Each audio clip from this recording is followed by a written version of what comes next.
খুঁজে বেড়াই কি করলে তাকে আমি ভুলতে পারবো, কোথায় গেলে তার স্মৃতিগুলো আমায় স্পর্শ করতে পারবে না। তুমিও যদি এমনই কোনো প্রশ্নের উত্তর খুঁজে বেড়াচ্ছ, তবে এই ভিডিওটা তোমার জন্যই। আজকে আমি সেটা নিয়েই কথা বলবো, কিভাবে কাউকে ভুলে থাকা যায়। সো অবশ্যই ভিডিওটা শেষ পর্যন্ত দেখবে।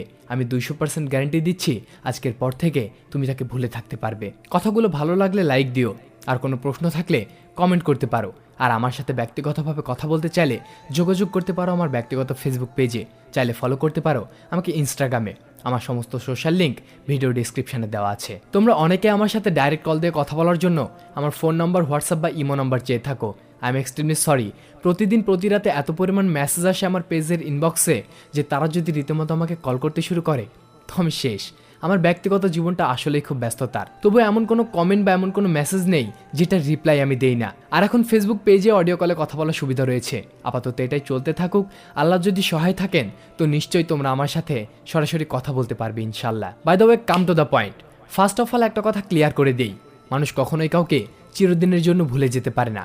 ওয়েট, এটা শুনে আবার ভিডিও ছেড়ে দৌড় দিও না। আমি বলেছি কাউকে পার্মানেন্টলি ভুলে যাওয়া ইম্পসিবল, কিন্তু কাউকে ভুলে থাকা যে ইম্পসিবল সেটা কিন্তু বলিনি। এখনো বুঝতে পারোনি?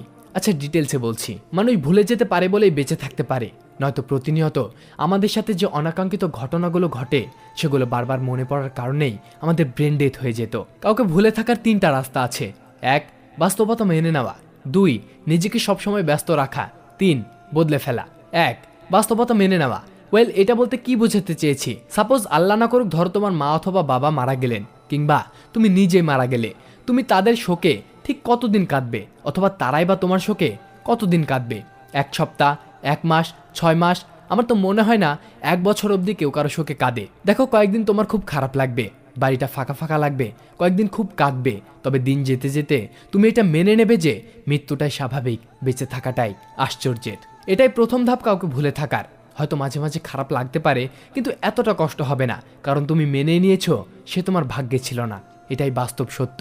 আল্লাহ হয়তো নিশ্চয়ই তার চেয়ে উত্তম কাউকে তোমার জীবনে পাঠাবেন। পয়েন্ট 2, নিজেকে সবসময় ব্যস্ত রাখা। ব্যস্ততা হলো নিজেকে ভালো রাখার সর্বোত্তম উপায়, আর কাউকে ভুলে থাকারও বেস্ট ওয়ে। আচ্ছা, এমন নিশ্চয় হয়েছে যে তুমি তোমার খুব প্রিয় কোনো গল্পের বই পড়ছো, অথবা তোমার প্রিয় কোনো সিনেমা দেখছো, আর এর মাঝে তুমি ভুলে গেছো যে তোমাকে খেতেই হবে।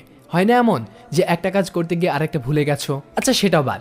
যেহেতু তুমি এই ভিডিওটা দেখছো, নিশ্চয় তুমিও কারোর সাথে একসময় সম্পর্কে ছিলে, আর তার সাথে তুমি বেশ কিছুক্ষণ কথা বলেছো। কেউ 1 ঘন্টা, কেউ 4 ঘন্টা, কেউ বা টানা 14 ঘন্টাও কথা বলেছো। আর এর মাঝে অবশ্যই তুমি ঘুমাতে ভুলে গেছো, পড়তে ভুলে গেছো, দুনিয়ার সবকিছু ভুলে গেছো। এমনকি তুমি অসুস্থ থাকলে সেটা পর্যন্ত ভুলে গেছো। কেন?